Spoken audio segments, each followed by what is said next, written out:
Hey, how you guys doing? This is Mongo Slade, and today we're going to talk about Shane Douglas. So first, hit the like button for me. Also, hit subscribe unless you're already subscribing. In case, thank you for your subscription. So I don't know where Shane Douglas came from, to be quite honest. I think he's from Pittsburgh, but I don't know where he came from. All I know is I saw two blind goofs on my TV screen with skateboards.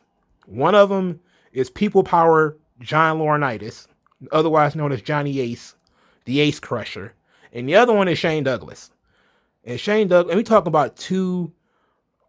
These guys. They call these guys white bread. They were it's an offense to white bread. Okay, it is absolutely. They were the two blandest some bitches you could ever see in the wrestling business. I don't. They had a modicum of success, very little in WCW. He also had a bit of a run in WWE in the early 90s, very early 90s. I think like 91. I think Shane Douglas was in WWE. But the dynamic dudes, man, they were they were of their time. This is the problem with having timely gimmicks. And you know what? Kind of you got these goofs running around with skateboards at a time where it was like, yeah, skateboarding is fun. Skateboarding is cool. Before the skater culture showed up and it was all, goth weirdos and dudes with cut off jeans and shredded denim, you know, pretending to kill themselves and recreating Jackass and being trying to be like Tony Hawk. It was basically just, mostly white kids rolling around on skateboards. And that's basically what the dynamic dudes were. They were two guys with skateboards trying to be like fun-loving young guys. They were called the dynamic dudes. Dynamic dudes, as in multi-angled dudes. You're dynamic, you're coming from different angles, right? They had no angle. They were flat as moose piss. They sucked. It was absolute garbage. I wish I knew how to pronounce, Beyonce, like garbage. It was that with an accent on the E at the end. It was trash. Absolutely, easily some of the most forgettable stuff ever perpetrated upon the wrestling public. It was terrible. But we get to 1995. Shane Douglas, after he has his original stint in ECW, getting power drive for peanuts for Paul Heyman, becoming the ECW slash NWA World Heavyweight Champion, in which case he offended the hell out of the NWA by throwing the belt down and telling Ric Flair to kiss his ass because, Ric Flair was a problem in those days. He came to the WWF and man, oh man, he told Vince McMahon, he made the fatal mistake of when he got that form, and people have shown this form. This form is real. That they ask you, the WWE or WWF at the time, they ask you what your special hobbies and or interests are. And then this is how people got a lot of stupid gimmicks by being honest and saying, "Oh, this is my interest. This is what I used to do as far as the job is concerned." Because the big boss man was really a prison guard. Okay, that's that's where it came from, because he was really a prison guard. So what do you think Dean Douglas came from? Because Troy Martin, the real man behind Shane Douglas, was really a teacher. So he ended up being Dean Goddamn Douglas. Oh, that shit is hilarious to me. Oh, talk about that piece of paper. That sheet of paper has got to have killed more careers than anything in history.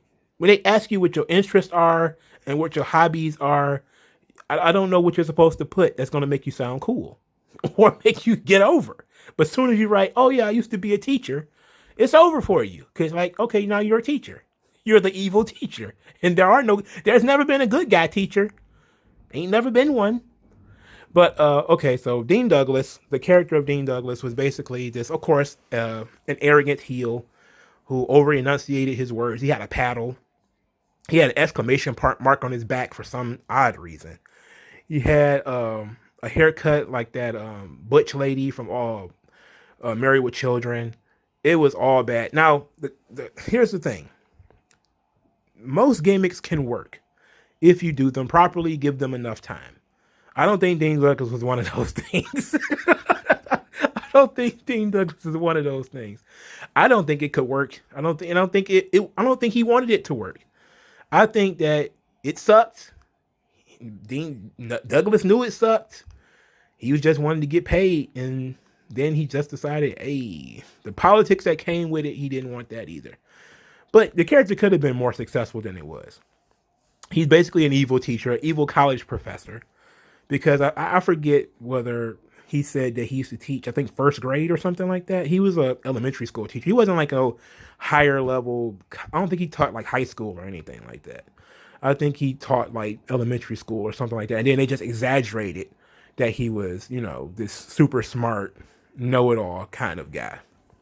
And everybody hates a know-it-all. It's easy to hate. It's easy to get over being the evil teacher because people hate teachers, one, except certain people for some reason. I don't know why people worship teachers. But a lot of people hate teachers. A lot of people hate know-it-alls. The know-it-all character is a great archetype. It's very, very easy because people hate know-it-alls. People hate the well actually. They hate that guy. The well actually. If you think about it this way, everybody hates that guy. Everybody hates the person who thinks they're so smart. Everybody hates that person. So it was easy to get over. It's easy to work that character. The genius, Lanny Poffo, had done it forever. And all he did was write poems. And, Leaping Lanny ended up being the genius. And he made that shit work. The genius was fucking awesome. The genius was great. He was the only one that actually bought into it, though. And Damien Sandow. Damien Sandow also bought into it. But Dean Douglas never really had a chance. He hit that pothole called the Click, and they kind of, he was supposed to win the Intercontinental Championship from Shawn Michaels. Shawn was like, "What? I'm doing a job? Nope. I lost, oh, my knee. I lost my smile," or something, anything. No, we're not taking that 3-second tan. That's not happening, dog. That doesn't work for me, brother. Oh, he's such a shithead, dude. Anyway, Dean Douglas got handed the title, of course, which he hated. And he said, "Oh, that was the death knell of the character." I was like, "Yeah, but you're a heel. So does it matter that you didn't actually win the belt in the match?" No. What killed the character, of course, is that he lost the match, lost the belt 10 minutes later to Scott Hall. Well, Razor Ramon. Because that's how the Click do, baby. They did it to Goldberg. And of course, they're going to do it to Dean Douglas. It's a classic. It's a classic joint. We don't do no jobs, baby. Where did that attitude go? Man, I don't know if that's a positive or a negative to the business. Guys refusing to do jobs. Or, concocting these schemes where I'm going to take the title from this guy and then you take the title back from me. That's bullshit. It's bullshit. But it always makes for great fucking and hilarious stories. But this really fucked him up because Dean Douglas had faced all this, where he felt like persecution in WCW. And he thought the WWE was going to be different. And it was, as far as, it wasn't from the office. It was from the boys. Because Flair was in the office in WCW. It was completely different in WWE because he ran in there and Hall and Nash and Shawn was like, "We don't like this guy too much." They didn't like anybody, to be quite honest, but they really fucked him over. Damn. Anyway, the Dean Douglas character didn't last too much longer after he lost the Intercontinental Championship. Well, he technically was the Intercontinental Champion. Technically. And he went back to the ECW and was very, very bitter, very, very angry, and is considerably still bitter and angry today. Though he did try to return later on, along with Malenko, Benoit, Guerrero, etc., except they all decided to skip out on him, which is even funnier. That is a hilarious story. Oh, it is so funny that he was the Revolution in WCW. There were a bunch of disaffected guys and all these people. I'm trying to remember off the top of my head. that these four guys, Saturn, Guerrero, Benoit, Malenko, they were leaving. And Dean Shane Douglas was going to be one of those guys. He was supposed to leave with them. And then they kind of made some phone calls, and I think Vince Russo told them to sort of forget Shane Douglas, kind of shake him. And, you know, he thought they were going to all leave together. And then they left him. He never got called back. And he was mad about that too. So, but he ended up having a great run in ECW. You know, the franchise, lovable, you know, great character, great personality. Guy could talk, guy could work. He just ran into a lot of politics. He's a guy that wrestling politics really ruined. So this is not a slight on the talent level of Shane Douglas at all. He was given shit gimmicks. He was given a skateboarder. You know, he was basically like a teenager in a grown man's body.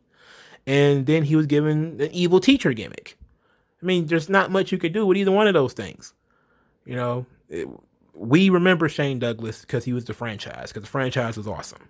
You know, and I guess that's what matters.